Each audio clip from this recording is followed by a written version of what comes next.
আসসালামু আলাইকুম দর্শক, রাজধানীর উত্তরায় বিমান বিধ্বস্ত হওয়ার ঘটনাকে কেন্দ্র করে লক্ষণ খুব ভালো মনে হচ্ছে না। শিক্ষার্থীরা উত্তাল হয়ে উঠেছে। সরকার কতটা এটি নিয়ন্ত্রণ করতে পারবে সেই প্রশ্ন সামনে আসছে এবং দুপুরের দিকে হাজার হাজার শিক্ষার্থী শিক্ষা উপদেষ্টার পদত্যাগের দাবিতে সচিবালয়ের মূল গেট ভেঙে সচিবালয়ের মধ্যে প্রবেশ করে এবং তাদেরকে ছত্রভঙ্গ করতে, আপনারা জানেন এর মধ্যে যে আইন শৃঙ্খলা রক্ষাকারী বাহিনী বেশ কয়েকটি সাউন্ড গ্রেনেড নিক্ষেপ করে, লাঠিচার্জ করে, টিয়ারশেল নিক্ষেপ করে। কিন্তু কেন বারবার এই অবস্থার সম্মুখীন হতে হচ্ছে সরকারকে? সরকারের প্রশ্রয় এখানে কতটা? এবং একই সঙ্গে আমরা এই প্রশ্ন উত্থাপন করতে বাধ্য হচ্ছে, আমাদের যে একটি গর্বের সেনাবাহিনী ছিল, কেন সেই সেনাবাহিনীকে তুচ্ছ তাচ্ছিল্য করতে কারোরই বাধছে না? অবশ্যই সেনা প্রধানকে এই প্রশ্নের উত্তর খুঁজে বের করতে হবে।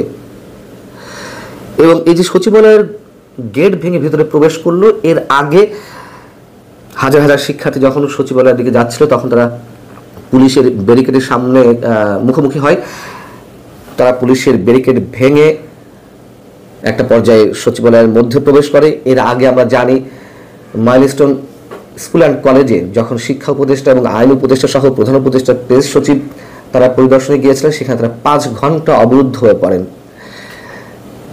ছাত্ররা যে 6 দফা দাবি দিয়েছিল তাদের সবকটি মেনে নেওয়া হবে এমন আশ্বাসের ভিত্তিতে পরবর্তীতে সেই কর্মসূচি তুলে নেয় এবং সচিবালয়ের মধ্যে শিক্ষার্থীরা নানান ধরনের স্লোগান তুলতে থাকে, ভুয়া স্লোগান দিতে থাকে, আমার ভাই মূল্য কেন, প্রশাসন জবাব দে, ইত্যাদিতে নানান ধরনের স্লোগান তারা দিতে থাকে। এখন বিষয় হচ্ছে যে কেন এমনটা বারবার ঘটছে, এর জন্য দায়ী কারা? কোনোভাবেই আর বলার কোনো প্রশ্ন ওঠে না যে তথাকথিত কোনো বিপ্লবের পর বা একটা গণ অভ্যুত্থানের পর এমন পরিস্থিতি খুব স্বাভাবিক। নিশ্চয় স্বাভাবিক নয়। তখন 1 বছর প্রায় হয়ে গেছে এবং এই জিনিসগুলোকে প্রশ্রয় দিয়েছে কারা? এই যে শিক্ষার্থীদের একটা উচ্ছৃঙ্খল আচরণ, নিশ্চয়ই আমরা এগুলোকে সমর্থন করছি না। একইভাবে আমরা সমর্থন করিনি বৈষম্য বিরোধী ছাত্র আন্দোলনের নেতৃত্ব যারা ছিলেন, তারা যে কথায় কথায় যে ধরনের মব ক্রিয়েট করে নানান ধরনের দাবি দাওয়া আদায় করেছে, তাদের ক্ষেত্রে তো কোনো ধরনের কোনো ব্যবস্থা নেওয়া হয়নি সরকারের পক্ষ থেকে। অতএব তারা এই পথগুলো দেখিয়েছে। এবং যে প্রশ্নটি তুলছিলাম, সেনাবাহিনীকে এখন যে সে যেমন তেমনভাবে কটূক্তি করে, স্ল্যাং ল্যাঙ্গুয়েজ ইউজ করে, কেন এমনটি হচ্ছে? আমরা যেমন এর আগে সেনাবাহিনীকে কেন্দ্র করে বা সেনাবাহিনীর উদ্দেশ্যে বৈষম্যবিরোধী ছাত্র আন্দোলন কিংবা এনসিপি, জাতীয় নাগরিক পার্টি কিংবা কথিত ইনকলাব মঞ্চ বা এই ধরনের সংগঠনের নেতাকর্মীদের আমরা হুঁশিয়ারি উচ্চারণ করতে দেখেছি, তারা ক্যান্টনমেন্ট গুড়িয়ে দেবে, সেনাপ্রধানকে অনেক কিছু করবে এবং কি নোংরা ভাষায় সেনা সদস্যদেরকে গালিগালাজ করা হয়েছে আমরা দেখেছি। তার বিরুদ্ধে কোনো ধরনের কোনো অ্যাকশন নেওয়া হয়নি। কেন নেওয়া হয়নি? আজ এই প্রশ্ন তুলতে বাধ্য হচ্ছি। আমাদের সেনাবাহিনী ধ্বংস হয়ে গেলে আর কিছুই থাকবে না। এখনো বলছি, অনেকে বলতে পারেন যে নোংরা শব্দগুলো ইউজ করে, আমি সেগুলো উচ্চারণ করতে চাচ্ছি না। দুর্বল, অমুক তমুক, আমি এর চেয়ে বেশি কোনো শব্দ উচ্চারণ করতে চাচ্ছি না। কেন সেনাবাহিনী নিজেকে এই অবস্থানে নিল? অথবা সেনাবাহিনীকে দুর্বল করার জন্য, সেনাবাহিনীর মতো একটি প্রতিষ্ঠানকে ভেঙে ফেলার জন্য চক্রান্ত কারা করছে, সেটা কি সেনাপ্রধান ভেবে দেখেছেন? কোথায় সেনাপ্রধানের দুর্বলতা? এবং সেই বৈষম্য বিরোধী ছাত্র আন্দোলনের নেতারা এখন এই যে বিক্ষুব্ধ ছাত্র জনতা, তাদের বিরুদ্ধে কোনো অ্যাকশনে নামবে? ছাত্রলীগ নিষিদ্ধ করো, আওয়ামী লীগ নিষিদ্ধ করো, জাতীয় পার্টি নিষিদ্ধ করো, জাতীয় পার্টি কার্যালয় ভাঙচুর করো, আগুন লাগিয়ে দাও, অমুক তমুককে ধরে নিয়ে আসো, মব ভায়োলেন্স, কি হচ্ছে এগুলা? এবং আমরা দেখলাম যে এই শিক্ষার্থীদের একটি অংশ আবার ঢাকা বোর্ড থেকে গিয়ে তারা গত এসএসসি পরীক্ষায় যারা ফেল করেছে তাদের ফলাফল পুনর্মূল্যায়নের দাবি করেছে। এগুলোকে আমরা সমর্থন করি না। সরকার তো অটো পাস দিয়ে দিয়েছিল, কারা এগুলো দেখাচ্ছে? এরকম একটা ভয়ঙ্কর দুর্বল সরকার পৃথিবীর ইতিহাসে নেই এবং 1 সেকেন্ডের জন্য এই সরকারের ক্ষমতা থাকার কোনো অধিকার নেই। এবং আমাদের রাজনৈতিক দলগুলো বেশ বসে বসে তামাশা দেখছেন, আমরা বলতে বাধ্য হচ্ছি। বিশেষ করে সেনাবাহিনীর উপর যেমন আমাদের আস্থা ছিল, ঠিক একইভাবে বিএনপির প্রতি আমাদের আস্থা ছিল। বিএনপি তার অন্য কারো কথা বাদ দিলাম, তার লক্ষ্য, তার উদ্দেশ্য, সেগুলোই তারা স্থির করতে পারে না, এক এক সময় এক এক কথা। এবং আওয়ামী লীগকে গাল দিতে পারলে মনে হয় যেন আওয়ামী লীগ ছিল ফ্যাসিবাদ, ধরে নিলাম, স্বৈরাচার ছিল, ধরে নিলাম।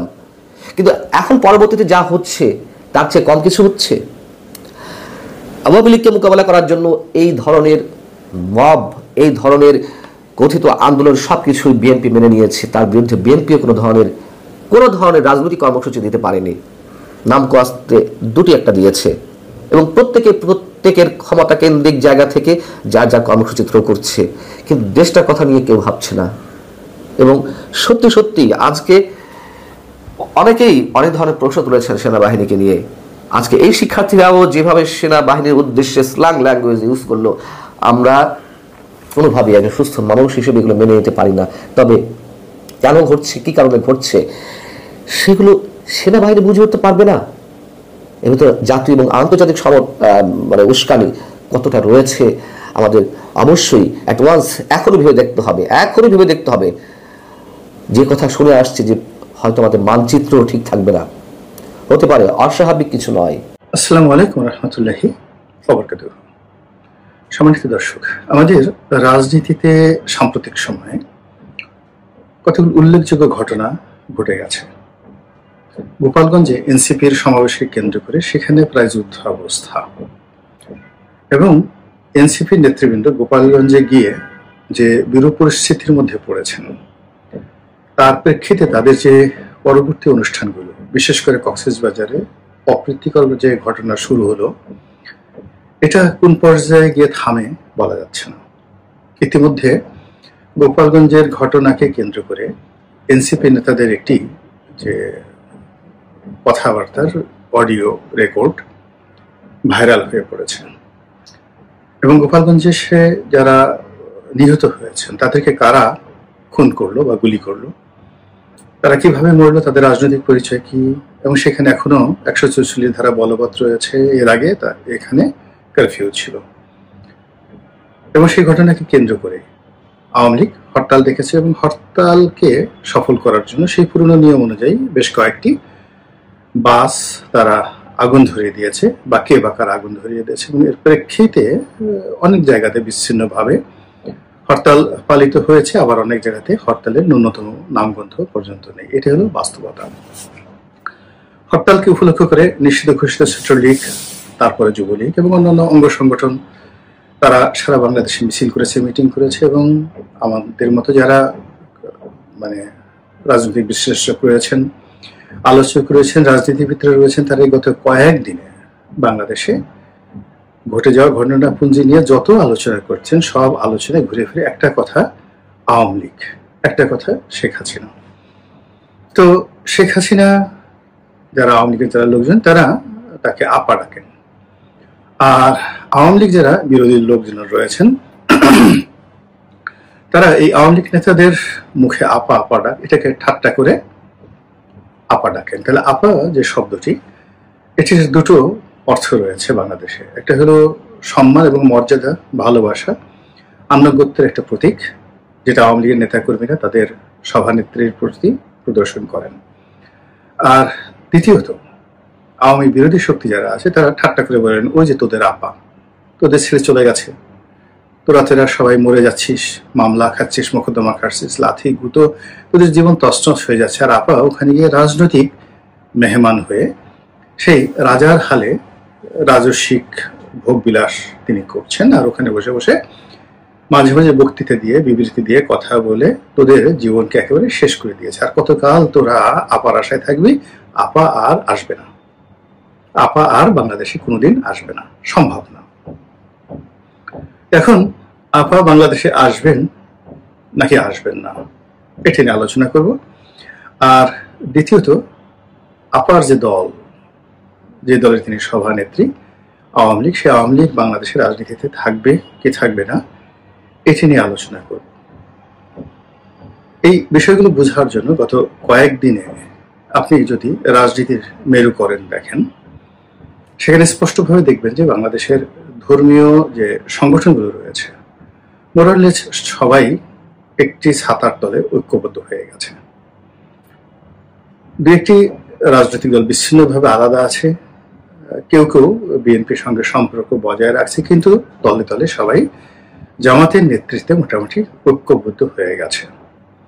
এবং পুরো এই যে ইসলামিক ফোর্স বা শক্তিটি, তাদের মধ্যমণি হয়ে নয়, ঠিক একেবারে সম্মুখ সারিতে, যাকে বলা হয় একটা গাড়ির সামনে যে ইঞ্জিন থাকে সেই ইঞ্জিন রূপে, বা একটা গাড়ির সামনে যেভাবে ঘোড়া থাকে ঠিক সেইভাবে হর্স পাওয়ার রূপে বা ইঞ্জিন পাওয়ার রূপে এনসিপির যে তরুণ নেতৃবৃন্দ তারা সারা বাংলাদেশ চষে বেড়াচ্ছে। এবং তাদের যে অনুষ্ঠানগুলো হচ্ছে বিভিন্ন জায়গাতে, গোপালগঞ্জের বিচ্ছিন্ন ঘটনা আর কক্সবাজারের ঘটনা বাদ দিলে সব জায়গাতে আপনারা দেখতে পাবেন যে গত 11 মাসে যে সফলতা তারা দেখাতে পারেনি সেই সফলতা তারা দেখাচ্ছে। অর্থাৎ সেখানে লোকজন হুমড়ি খেয়ে পড়ছে, আর ছাত্রনেতারা সেখানে খুবই বলিষ্ঠ ভাষায় কথা বলছে, বিএনপিকে সমালোচনা করছে, আওয়ামী লীগ অর্থাৎ ফ্যাসিবাদ তাদের 14 গোষ্ঠী ধুয়ে দিচ্ছে। এর মধ্যে যে কথা শোনা যাচ্ছিল যে সেনাবাহিনীর সঙ্গে ডক্টর মোহাম্মদ ইউনূসের যে দূরত্ব, সেই দূরত্ব বাড়ছে, কিন্তু সম্প্রতি দেখা গেল যে ডক্টর মোহাম্মদ ইউনূস ক্যান্টনমেন্টে গিয়েছেন এবং একটি অনুষ্ঠানে সেনাবাহিনীর ঊর্ধ্বতন কর্মকর্তাদের সঙ্গে তিনি বৈঠক করেছেন বা ছবি তুলেছেন। তো এটা এই মুহূর্তে খুবই ইঙ্গিতপূর্ণ ঘটনা। আর দ্বিতীয়ত গোপালগঞ্জের ঘটনায় যারা গুলি করেছে বলা হয়ে থাকে যে তারা সবাই সেনাবাহিনীর সদস্য, অর্থাৎ সেনাবাহিনী গুলি করেছে বা তাদেরকে দিয়ে করানো হয়েছে, এবং সেই গুলির যে ফলাফল ভবিষ্যতে সেনাবাহিনীর পক্ষে যাবে না বিপক্ষে যাবে, দেশের ভিতরে এটার নেতিবাচক কি প্রতিক্রিয়া হবে, দেশের বাইরে কি হবে, এই সকল নিয়ে যখন আলাপ আলোচনা হচ্ছে ঠিক সেই সময়টিতে জামাতের একটা মহা সম্মেলন হয়ে গেল। বলা হয়ে থাকে কম করে হলো 10 লক্ষ লোক এখানে হাজির হয়েছে। তো জামাতের এখানে 10 লক্ষ লোক হাজির হয়েছে। এর আগে যারা করেছিলেন, অর্থাৎ খুব একেবারে অল অন ছাড়েন, তারা একটি সমাবেশ আয়োজন করেছিলেন চরমনাইয়ের পীর সাহেব, তাদের অনুষ্ঠান অনেক বড় হয়েছিল, 5-6 লাখ লোক তো হবেই, সেখানে একদম কানায় কানায় পূর্ণ হয়ে গিয়েছিল। এবং এই দুটো অনুষ্ঠানই ইসলামী দলগুলো এবং অন্যান্য ছোট ছোট যে রাজনৈতিক দলগুলো রয়েছে তারা সেখানে অংশগ্রহণ করেছেন। তাহলে আপনি দেখুন যে একদিকে বিএনপি তাদের 30% ভোট সম্পূর্ণ একা হয়ে আছে, আর অন্যদিকে জামাত এবং অন্যান্য যে লোকগুলো তারা সাধারণ মানুষের ভোটকে একত্রিত করে সরকারের উপর একটা চাপ প্রয়োগ করার জন্য নির্বাচনের মাঠে অনেকগুলো প্রশ্ন তারা তৈরি করে ফেলেছে। 1 নম্বর প্রশ্ন হলো আইন শৃঙ্খলা রক্ষাকারী বাহিনী যতক্ষণ না পর্যন্ত তারা সক্ষমতা অর্জন না করবেন ততক্ষণ পর্যন্ত নির্বাচন হবে না। দ্বিতীয় যে জিনিসটা আছে সেটা হলো পিআর পদ্ধতি, সেই পিআর পদ্ধতির নির্বাচন তারা চাচ্ছে। তৃতীয়ত হলো তারা স্থানীয় সরকার নির্বাচন আগে চাচ্ছে, জাতীয় নির্বাচন পরে যাচ্ছে। এরপর আরো কতগুলো বিষয় রয়েছে, সেই বিষয়গুলো যে সংসদে নারী আসন এবং সংসদে যে 2টো কক্ষ হবে, উচ্চ কক্ষ নিম্ন কক্ষ, এগুলো নিয়ে খুব আলোচনা হচ্ছে। তার সঙ্গে সঙ্গে প্রশাসনিক বিভেদ, মানে বিভাগ এবং প্রদেশ ঘোষণা, এগুলো আলোচনা আছে। হাইকোর্টের বেঞ্চগুলোকে বিভাগীয় শহরগুলোতে স্থাপন করা, এগুলো আলোচনার মধ্যে আছে। এবং সবচেয়ে বড় আলোচনা হলো জুলাই সনদ।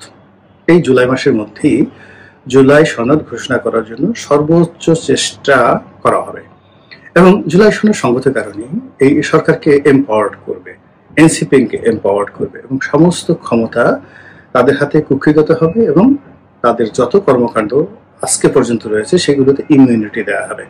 এবং সেক্ষেত্রে সংবিধান সংশোধন করা থেকে শুরু করে আরো নানা রকম প্রস্তাবনা দেওয়া হয়েছে।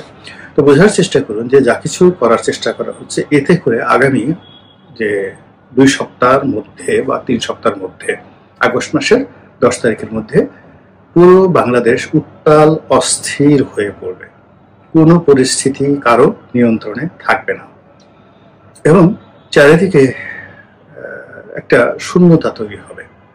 সেই শূন্যতা অলমোস্ট সারা বাংলাদেশের যে ভোটের বাজার, সেই ভোটের বাজারকে ছিন্ন বিচ্ছিন্ন করে দেবে। প্রথমত আওয়ামী লীগের যে 35% ভোট রয়েছে, তার সহযোগীদেরকে নিয়ে এই ভোটের সংখ্যা আরো অনেক বেশি। বিএনপিরও 30, তারা যখন বিরোধী দলে ছিল, এখন যেহেতু তারা নির্বাচনে জয়ী হওয়ার একটা সম্ভাবনা পৌঁছে গেছে, এই জন্য তাদের ভোট 5% বেড়ে গেছে। আওয়ামী লীগের ভোট 5% ধরে নেন কমে গেছে, তাহলে আওয়ামী লীগের ভোট 35 থেকে 30 নেমে এসেছে, আর এদের ভোট 30 থেকে 35 চলে এসেছে। এটি সাধারণত এই দুটো দলে আমরা ভোটের সমীকরণ 1991 থেকে আজ অবধি দেখে আসছি। তো এর সঙ্গে তাদের সহযোগীদের ভোট এবং অন্যান্য যা কিছু আছে সব ভোটগুলো সব এলোমেলো হয়ে গেছে, মানে বিএনপি এবং আওয়ামী লীগের ভোটগুলো এলোমেলো হয়ে গেছে। আর সেই এলোমেলো ভোটগুলো কুড়ানোর জন্য ইসলামী দলগুলো চেষ্টা করছে, এবং তাদের সেই চেষ্টাটা আসলে ভোটের জন্য নয়, তাদের সেই চেষ্টাটা ভোট পিছিয়ে দেওয়ার জন্য, তাদের সেই চেষ্টাটা বিএনপিকে ক্ষমতা থেকে যতটা সম্ভব দূরে রাখা, এবং কোনো কারণে যদি নির্বাচন হয়ে যায় সেক্ষেত্রে বিএনপি যেন কোনো অবস্থাতেই প্রধান রাজনৈতিক শক্তি একক সংখ্যাগরিষ্ঠতা নিয়ে সংসদে সেই প্রাচীন পদ্ধতি নিয়ে তারা স্বৈরাচারী শাসন ব্যবস্থা অতীতের মতো প্রতিষ্ঠা করতে না পারে, এইরকম প্রচার এবং প্রপাগান্ডা চালিয়ে সারা বাংলাদেশ তছনছ করে ছেড়ে দিচ্ছে। এবং এরকম যখন একটা ভ্যাকুয়াম তৈরি হয়, সেই ভ্যাকুয়ামের মধ্যে আওয়ামী লীগের ফিরে আসার যথেষ্ট আতঙ্ক থাকে। সেক্ষেত্রে আওয়ামী লীগের রাজনীতিতে পুনর্বাসিত হওয়ার যথেষ্ট সুযোগ থাকে, এবং এরকম একটা পরিস্থিতি যদি তৈরি হয়ে যায় তাহলে সেক্ষেত্রে আওয়ামী লীগকে স্পেস করে দেওয়ার জন্য দেশের যে কোনো এই যে দুটো পরস্পরের বিরুদ্ধে রাজনৈতিক শক্তি রয়েছে তারা যে কোনো একটি গ্রুপ অগ্রগামী হয়ে আওয়ামী লীগকে সামনে নিয়ে আসতে পারে, এটাই একেবারে স্বাভাবিক। This is one. Second thing হলো আপা আসবেন কি আসবেন না। যদি স্বাভাবিক নিয়ম ধরেন আপা আসার কোনো সম্ভাবনা নেই। যদি সুন্দর একটা নির্বাচন হয়, বিএনপি যদি ক্ষমতায় আসে, তারপর অন্যান্য রাজনৈতিক দলগুলো তারা যদি সংসদে কার্যকর থাকে, সেক্ষেত্রে নিয়মতান্ত্রিক পদ্ধতিতে আওয়ামী লীগের সভানেত্রী হিসেবে তার বাংলাদেশের প্রত্যাবর্তন একেবারে অসম্ভব একটা বিষয়। দ্বিতীয়ত, যদি বিএনপি 5 বছর ক্ষমতায় থাকে তাহলে শেখ হাসিনার বয়স 85 বছর হয়ে যাবে, এবং তার যে শারীরিক অবস্থা এবং তার যে মানসিক অবস্থা সেটি বর্তমানে যিনি বেগম জিয়া আছেন তার সাথে আরো খারাপ অবস্থা হবেন, এবং তাকেও হুইল চেয়ারে করে ঘোরাফেরা করা লাগতে পারে। কাজেই তার ফিরে আসার সম্ভাবনা যদি স্বাভাবিক প্রক্রিয়া থাকে তাহলে অসম্ভব একটা বিষয়। কিন্তু যদি অস্বাভাবিক কিছু ঘটে, এবং যেহেতু অস্থির উত্তপ্ত রাজনৈতিক মাঠ, এখানে অস্বাভাবিক সবকিছু ঘটার জন্য সকল পক্ষ প্রস্তুত হয়ে আছে। এখন যারা রাজনৈতিক পক্ষ আওয়ামী লীগ ছাড়া তারা সবাই পরস্পরের মুখোমুখি হয়ে এতটা রাগান্বিত, এতটা ক্রোধান্বিত এবং এতটা একে অপরের প্রতি বিষোদ্গার করছে যে যে কোনো দুর্ঘটনা যে কোনো সময় ঘটে যেতে পারে, এবং সেই দুর্ঘটনা রক্তারক্তি, হানাহানি, মারামারি, কাটাকাটি থেকে শুরু করে আরো অনেক কিছু। এবং এখানে এগুলো বন্ধ করার জন্য যে ইফেক্টিভ রাষ্ট্রশক্তি দরকার, সেনাবাহিনী দরকার, পুলিশ বাহিনী দরকার, এদের যে কার্যকারিতা কতটুকু সেটা আমরা গোপালগঞ্জের মতো একটা ছোট্ট শহরে দেখেছি, যে এই ছোট্ট শহরে আইন শৃঙ্খলা নিয়ন্ত্রণ করতে গিয়ে একেবারে সেনাবাহিনীর সর্বোচ্চ শক্তি প্রয়োগ করার পরেও সেখানে পরিস্থিতি নিয়ন্ত্রণ করা যায় নাই। অর্থাৎ মানুষের ভিতরে ডর ভয় একেবারে চলে গেছে, এবং একবারেই যে মানুষের মধ্যে যে ভয়ের ভাবটা চলে গেছে এবং বিচার নিজের হাতে তুলে নেওয়ার যে প্রবণতা দেখা দিয়েছে, এটা মহা সর্বনাশ না ঘটা পর্যন্ত সাধারণত এই জায়গা থেকে ফিরে আসা যায় না। তো এই যে মব সংস্কৃতি, তারপরে একে অপরের চরিত্র হরণ, একে অপরকে ছোট করা, একে অপরকে তুচ্ছ তাচ্ছিল্য করা, একে অপরকে চ্যালেঞ্জ জানানো, এবং এখানে ভেদাভেদ নেই। হাতি এখানে চামচিকাকে তার প্রতিদ্বন্দ্বী মনে করতে পারে, চামচিকা হাতিকে গিয়ে একটা কামড় দিয়ে আসতে পারে, এইরকম একটা পরিস্থিতি পুরো রাজনীতির ময়দানে চলে আসছে। ফলে এই পরিস্থিতিতে সাধারণত যা হয়, বহির্শত্রু বহির্দেশ এখানে নাক গলায়। অতীতে সবসময় আমরা এটা দেখেছি, আমাদের মহান মুক্তিযুদ্ধেও আমরা এটা দেখেছি, যে আমরা যখন নিজেরা এরকম একটা অবস্থার মধ্যে চলে আসি তখন বহির্শত্রু বা বহির্দেশ বা বন্ধু দেশ এখানে নাক গলায়। তো সেক্ষেত্রে যদি ভারত, পাকিস্তান নাক গলানোর চেষ্টা করে, চীন নাক গলানোর চেষ্টা করে, আমেরিকা নাক গলানোর চেষ্টা করে, পুরো জমিনটি একটা উত্তপ্ত গলিত লাভার ভূমিতে পরিণত হবে, এবং সেখানে কারা টিকে থাকবে, কারা লাভার নিচে পড়বে, কারা কি করবে, এটা এই মুহূর্তে বলা যাচ্ছে না। তবে ওইরকম একটা অবস্থাতে যদি আপা অট্ট হাসি দিয়ে হঠাৎ করে বাংলাদেশে টুস করে ঢুকে পড়েন, অনেক আশ্চর্য হতে পারেন, কিন্তু কেউ কেউ আশ্চর্য হবেন না। আল্লাহ আমাদের সবাইকে হেদায়েত দান করুন এবং হেফাজত করুন। আসসালামু আলাইকুম ওয়া রাহমাতুল্লাহি ওয়া বারাকাতুহু।